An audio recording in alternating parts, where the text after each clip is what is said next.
भारताचे 33 क्रीडापटू सहभागी झाले आहेत। आता राज्याच्या विविध जिल्ह्यातल्या ठळक घडामोडींकडे एक नजर। जिल्हा झटपट। भंडारा जिल्ह्यातील सावरला इथल्या विद्यार्थ्यांनी घेतला प्रत्यक्ष शेतात उतरून धान रोवणीचा अनुभव। गांधी विद्यालय आणि उच्च माध्यमिक विद्यालयातील विद्यार्थ्यांचा उपक्रमात सहभाग।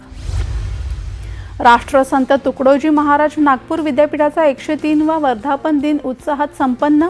ज्येष्ठ समाजसेवक डॉक्टर भाऊसाहेब लहानूजी भोगे यांचा राष्ट्रसंत तुकडोजी महाराज जीवन साधना पुरस्काराने सन्मान। अकोला जिल्ह्यात हेल्मेट घालणाऱ्यांचा गुलाब पुष्प देऊन सन्मान। रस्ते सुरक्षेला प्रोत्साहन देण्यासाठी अकोला पोलिसांतर्फे अनोखी मोहीम। जालना जिल्ह्यातील भोकरदन तालुक्यातील धावडा परिसरातील धबधबा ओसंडून वाहू लागल्याने परिसरातील निसर्ग सौंदर्य खुलले। निसर्गप्रेमी आणि पर्यटकांची गर्दी। लातूर जिल्ह्यात शालेय मुलांची क्षमतेपेक्षा जास्त वाहतूक करणाऱ्या वाहनांवर कारवाई। जिल्हा पोलीस दलाची वाहतूक नियमांचे उल्लंघन करणाऱ्यांविरोधात विशेष मोहीम।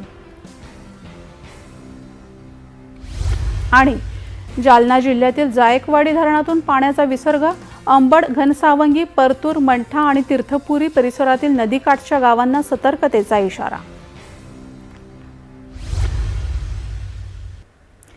खेळाडूंनी आपल्या स्पर्धात्मक कारकिर्दी